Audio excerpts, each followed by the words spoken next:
Hi! Welcome to Coffee and Real Talk for Writers, where we get real about the writing life.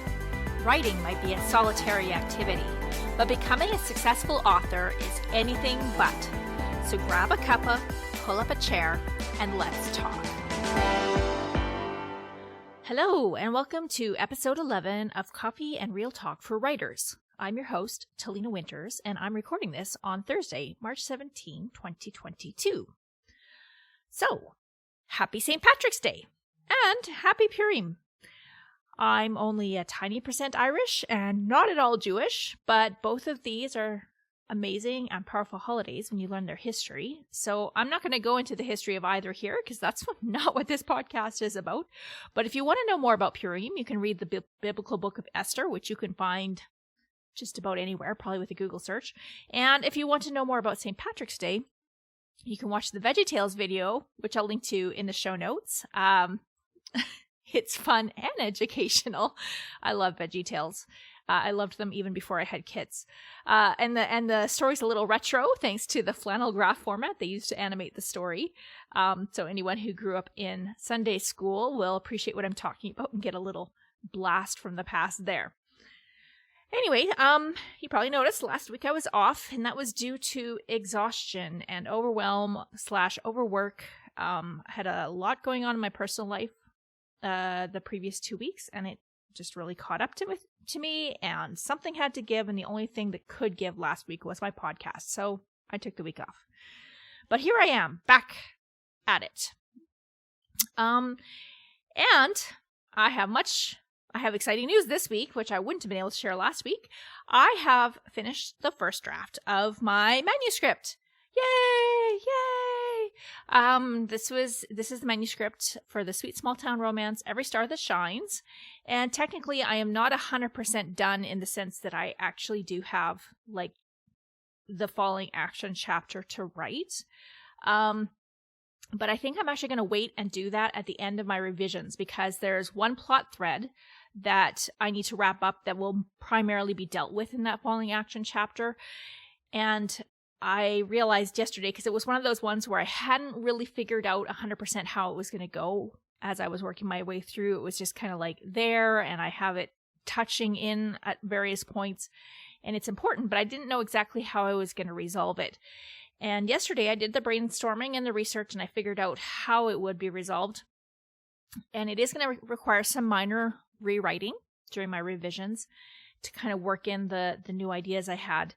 And so I'm going to wait until I'm finished the revisions, and then I'm going to write that final chapter and be done. And then because I was writing parts of the last half of the book out of order, I've actually written like most of the epilogue already. And I just need to finish that as well, and then it'll be done.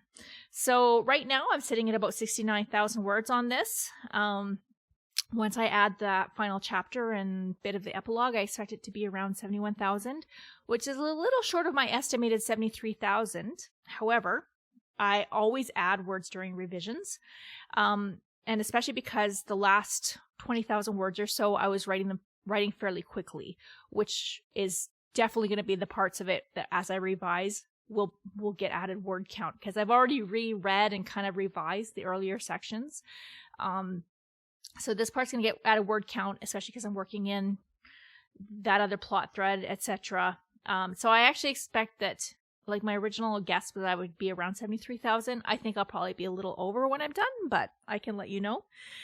It does go to my developmental editor for an assessment and out to beta readers on March 28th. So that's not terribly far away. That's 11 days. Whew, just did the math, but it's all good.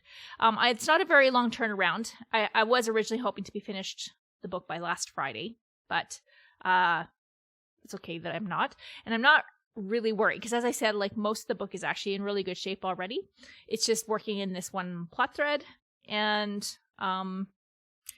this is just a developmental assessment. Like, I could continue to revise it after I send it.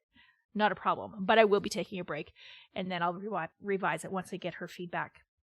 But it's like I'm months away from my publishing date, so I'm not worried. This is all good. So once that's off to the editor, I'm looking forward to a short mental break from writing to focus on planning the next steps of publishing that book. As well as I'll be spending like the week or two dealing with other tasks that kind of, I've pushed aside, or not really pushed aside because I'm trying to stay more balanced, but I've purposely had them wait until after I finish the first draft, and then I'll be like, okay, now I'll look at those things and get those dealt with, and then before I dive into another book draft.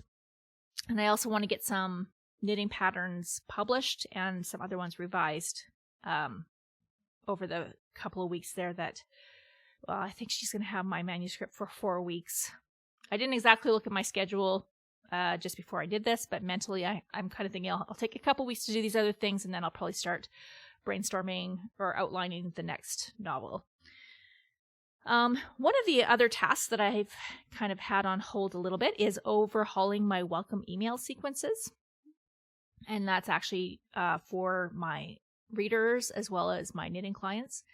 It's been over a year since I set them up because I moved to a new email provider in January of 2021. And now that I'm saying that, actually, I think it might have been 2 years. So I think it was actually January of 2020 I moved to the new provider. I forgot to go check. But whatever. Point is, it's time for an overhaul. I've got new books to make sure that are highlighted in the welcome sequence for my readers. And I've also got some new ideas of ways to make them more effective and serve my readers better, and also to weed out people who are only there for freebies before they get into my main list better, etc.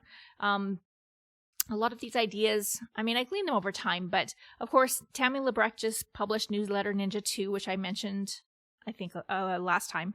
And it's primarily focused on reader magnets, but it did kind of tweak some things in my brain. And I do want to look at my reader magnets as well. So that's something else I'll be doing before I dive back into my next manuscript. So now that I think about it, that whole month my manuscript is with my editor might be full, but part of that will probably be creating a reader magnet or two, because I do have some ideas that I want to look at. I've just been waiting to decide what to do about them until I have time to give it dedicated attention, if you know what I mean. And then as far as marketing is concerned, I have a book blog tour for the Endings tier starting next Wednesday. I've never done this before. I organized this through Goddess Fish Promotions, which was recommended on one of the Facebook groups I'm part of. I wasn't quite sure what to expect. I ended up signing up for what's called the Name Before the Masses tour, I think. It's an 8-week tour where it's actually like you get at least one blog guest I'm not saying this well. Like one guest post per week on these various blogs. And I had it in my head somehow that if there was, because it was at least 8, right? So I had it in my head that if there were more, the tour would last longer. And I was wrong. It turns out I actually have 2 stops, I think, on almost every week of the tour. Not quite every week, because I think there's 13 stops altogether, but they just doubled them up on some of the weeks. And so because I'm actually creating original content for most of these, there turned out to be 11 of them that I actually have to create posts for, which surprised me a little bit. Fortunately, I do have a little bit of extra time right now to think about that and get those made, because I wasn't expecting that. But that's also going to be a fun creative challenge for me too, because each blog post asked slightly different things for the most part. And fortunately, like 4 of them, something like that. A few of them are just like, no, we're just going to read the book and review it. So I don't have to do any work for that, which, thank goodness. Anyways, so I did there's a post on my Winter's Day In blog that has the stops and the links. And there are prizes of a hardback copy of Undine's Tear and The Sphinx's Heart that there'll be a random drawing for everyone that comments on the blog posts, I believe. That Goddess Fish is running that, but I'll be mailing that out. So if you are interested in picking up a copy of those for free, you could go check out the blog tour. All right, so in the last couple of weeks, there have been some really amazing podcast episodes that I've listened to, and that I just wanted to share a few of them. And they kind of relate to my topic of the week, which is about feedback from editors. So actually, before we get into that, I just want to read, my question of the week from episode 10 was, if you've been affected by the stresses of the world or just the natural stresses of life, what are useful practices to help you adapt in your business or in life? And my wonderful regular commenter, Brenna Bailey Davies, replied and said, I think maintaining balance on a regular basis helps me adapt. I'm not always good at it, but I try to stay grounded by getting enough sleep, eating what my body needs, resting when I need to, doing yoga, meditating, reading for fun, etc. Even if everything else is stressful and changing, I can rely on the basics to help keep me centered. Thank you so much for commenting, Brenna. I really appreciate the feedback. Because it lets me know someone is listening and finds value in what I'm doing. And I also took a page out of Brenna's book last week when I decided to take the week off of podcasting because I needed the rest. So I think that's great advice. Okay, back into these podcasts that I just think are amazing. So a few of them were from last week. One was Sell More Books Show, episode 418, Mastering Deadlines, Creativity, and That Kickstarter. This was a humdinger of an episode, and it just covered lots of topics that I just thought were really relevant. Was like from how women are treated in the writing community to reactions to Brandon Sanderson's phenomenal Kickstarter. But I especially found the part about authors who experience a lot of resistance when they set deadlines for themselves and also try to kill themselves to meet deadlines set by others to be quite comforting in a weird way. And also a good kick in the pants.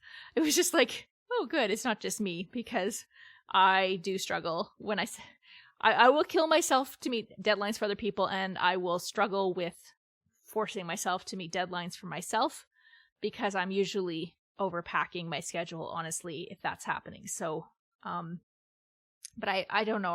I've also just been, I don't give myself enough grace to account for other stresses in life, I think. I'm getting better at it, but it's always a process. Okay, and Kobo Writing Life podcast episode number 286, Writing Female Friendships with Anat Deracine. I don't remember if I am pronouncing her name correctly, but this was an amazing interview. I just love this entire episode. Anat talks so much more about she talks about so much more than just the title topic about writing female friendships. She talks about how to take feedback and criticism from editors, how to give yourself room to write, how growing up in Saudi Arabia helped her recognize the ridiculousness of the rules that are also imposed in the West. Like, we look at the restrictions on women there, and because she grew up so restricted and was then came to a point where she realized how those rules didn't really apply to her in a sense. And you have to listen to the episode to understand fully what she means by this. But like when she came to the West, then she was able to also look at the rules imposed by the West and think, well, also these don't apply to me. Just to see how superficial they were in a way. So I recommend any author, but especially new authors, go listen to this episode and take notes. And I think I'm actually going to listen to the episode again and also take notes, because there was just a lot of wisdom in there. Okay, Six Figure Authors had episode 123, which was dealing with criticism as an author. And again, there was like a real theme last week, it seems, about how to deal with criticism. And I felt so strongly about it that I'm actually going to be talking about that in today's episode. However, I do recommend that you go listen to this episode. I wish all my clients would listen to it. I love listening to the 3 different perspectives offered by Joe and Lindsay and Andrea. And I am going to go into my own additional thoughts in a minute. And then just this week, the Rebel Author Podcast with Sasha Black had episode 129, Save the Cat Writes a Novel, which was an interview with Jessica Brody, the author of the book Save the Cat Writes a Novel. And if you've never heard of the Save the Cat series, the original one was about writing screenplays, but they're basically structure books. And Jessica Brody then wrote the one specifically for authors for writing a novel. And full confession, I haven't actually read either of these yet. They're on my kind of like I want to read list. But I've heard enough like tangential references to them in the community and just in craft classes and stuff like that. I have a pretty good idea what they include, even down to some of the terms they use for the different parts of the story structure. And I'm a story structure nerd, so I got an awful lot out of this episode. And I'm actually, because of it, moving that book, Save the Cat Writes a Novel, way up my reading list, because there was stuff in there that I was like, oh, I never thought of thinking of it that way before. And as I said, I'm a structure nerd, so I'm like, okay, now I have to know more. And eventually, I would like to write my own book about story structure using the methods I've worked out. Because a lot of the ways that I think about story, I have figured out on my own just from analyzing stories and having to fix my own books. And then I now use those methods when I'm working with other authors. So it would be really awesome to have a book that I could say, okay, here, read this. This is the thing you need to understand. But I didn't start from nothing, obviously. I do owe a great deal to the writers and teachers who got me started in understanding story structure. And I just want to make sure I understand who else, like what other people are teaching before I write my own book, because there's kind of like all this like general knowledge out there that I know has been gleaned from all these other sources over the years. First of all, I want to make sure that I'm not infringing on like basically reinventing the wheel, right? And rewriting something that somebody else has already written, or saying it too closely to how they would have said it, kind of thing. On the same token, or maybe on the other hand, I'm not sure which, I kind of want to write a book that just synthesizes all the different ways of thinking about story structure, because this is actually something that's a gift of mine, is being able to see all the very diverse, seemingly diverse ways of thinking about structure, like 3-act structure and hero's journey, and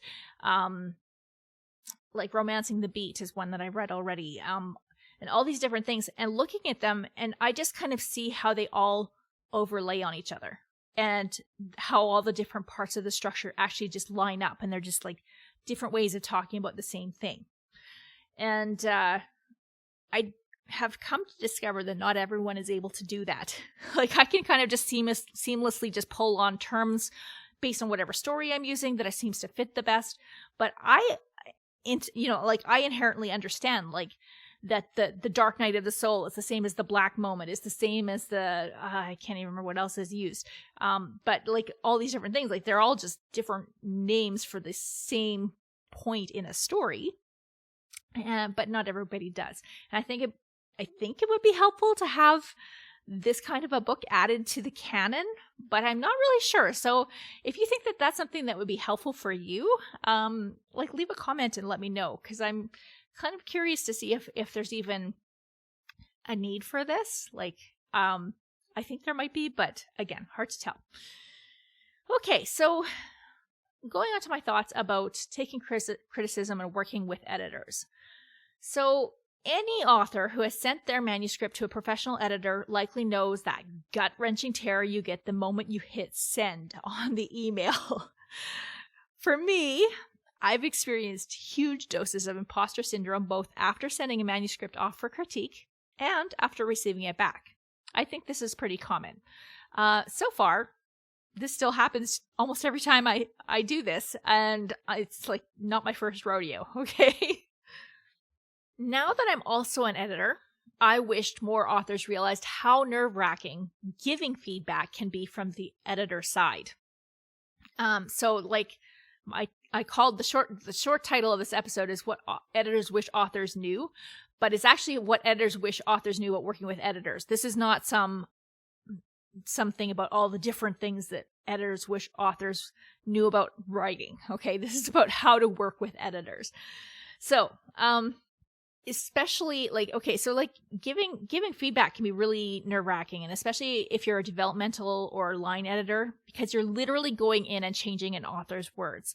And this is something we do with fear and trembling, but also like I tell my clients, like everything that I do is in service to the story. Now, as much as an editor does their best, every editor, just like every author, is at a different place on their career journey and maybe has different capabilities of communicating well, even though editors are generally very good communicators. That doesn't mean their communication style will jive with an author. And also sometimes they don't necessarily catch the vision an author has for a story right away. And This does have something to do with how mature an editor is as well, how much they feel the need to go in and impose their vision on a story, or, even if they're actually, I believe that most editors are still just trying to help, but sometimes a less experienced editor may not have the experience to understand that they could help in a different way that would honor the story better. And that just makes sense, because we're all learning, we're all growing, and that's just how it works. The same thing happens for authors. We do better the more we do this. However, regardless of whether or not an editor has caught the exact vision for the story, they're usually trying. Most editors care deeply not only for the story, but for the authors as well. So even editors that aren't writers themselves know that this kind of feedback, like no matter how well-intentioned it is when they give it or how gently they word it, it can be quite difficult for some authors to receive. And the last thing we want is to be responsible for a gifted writer with a lot of potential, putting aside their writing our feedback. So, especially if the feedback boils down to your story needs a lot of work and it's not ready to move on to the next step. Sorry. So ideally, your editor is a collaborator. We don't say these things to crush a writer's soul. In fact, when I've worked on projects that I can see have a long ways to go, I often have a lot of anxiety about how to break the news to the writer, partly because I've sometimes found out that some of my past clients have been really discouraged after receiving editorial feedback. And I'm not a mean editor, I promise, but I am honest, which is something that I value in my own editors. And I always want them to be honest with me, even if it means I'm going to have to do a lot of work. So that's the kind of feedback I give to my clients. I think one of the key things to being a good client, besides fulfilling your editing slot commitments and paying on time, which are hugely important, is to be teachable. Many editors have a heart for teaching their clients to be better writers, especially developmental editors and writing coaches. And it can be devastating to know that the work you poured your heart and soul into to help a writer develop instead made them put their writing aside completely. Fortunately, this doesn't usually happen. But I just wanted to maybe put a couple of little tips in here for the authors who are wondering, oh, I didn't realize that editors were this stressed out when they sent me my work back. So after receiving your edits, like one of the simplest things is just please remember to let your editor know that you got them. And also mention the things that you found helpful. I have sent clients their edits back and not heard back. And sometimes I've even touched base then later and be like, did you get this? And still not heard back. So then I don't know what to think of that. And oftentimes they will email back and oh yeah, I got it. Just haven't had time to look at it or something. Well, let us know. We're sitting on tenterhooks here. Also telling an editor what you found helpful, even if there was a lot in there that was hard to swallow, shows an editor that you are that teachable client that they like to work with, for one thing, but also it shows them what aspects of their feedback were most useful for you, which they can learn from as well. I've experienced just as much fear hitting send on a manuscript that I'm returning to a client as I have with the manuscripts I'm sending to my own editors, believe it or not. I get imposter syndrome as an editor, which authors, when I was just an author, I never thought about that. I thought, oh, the editors, they know exactly what they're doing. They have no reason to fear. Well, no, editors actually put a lot of themselves into your manuscript as well, and they want to know that that they were helpful to you. So knowing that the other person appreciates the work you put in, even if the feedback isn't all you hope to hear, it not only keeps the goodwill gates open between you and your editor, but it also presents opportunities for further communication. So maybe something they said in their notes confused you or wasn't as clear as it could be. It can be sometimes easy to say things in a note, and it can be misinterpreted on the other end, but we don't know. As an editor, we don't know if it's being misinterpreted if you never ask a question, right? And then we could be like, oh, no, that's not what I meant at all. So it's totally okay to ask editors questions about their feedback, and I personally would encourage it. So many writers, this is something that you may not know, many writers, even experienced writers, need to take several days to grieve after receiving feedback, especially if it was feedback that means the manuscript is going to require a lot more work than you expected. It's still needed. And so that can be a little hard to take. When you're first starting out, you don't know that, and it can be easy to mix up and muddle those feelings of grief and thinking, and just being angry, and then to respond in anger at that time. Don't do that. Take those days to grieve, then go back and reread the feedback again, because for me personally, at least, oftentimes after I've taken that grieving time and then I've gone back and I looked at the feedback again, what seemed kind of like an insurmountable problem the first time I read the feedback, in the meantime, my brain has actually come up with a pretty simple solution that it will be not as difficult to implement as I think.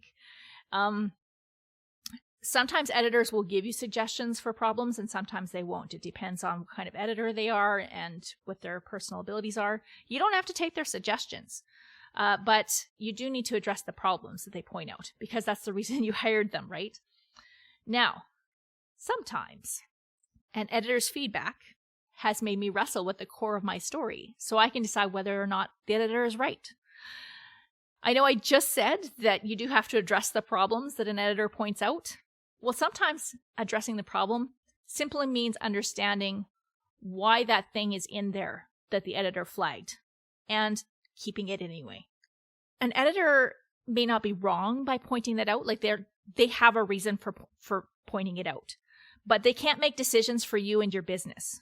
And if you want to keep something your editor thinks should change, you just need to know why you're keeping it. Don't keep it out of stubbornness because you don't want to admit you're wrong, but if you think it needs to be in there, keep it. I've had to do this with practically every book I've published, and I've never regretted the hard decisions I've made. It's my editor's job to point out those things that could cause issues. So if I've kept them, I'm so grateful that I've been forewarned and forearmed about the kind of negative feedback I might get from others about those things. You know what? I don't think I actually ever have had the negative feedback that I feared I would, so my gut was right.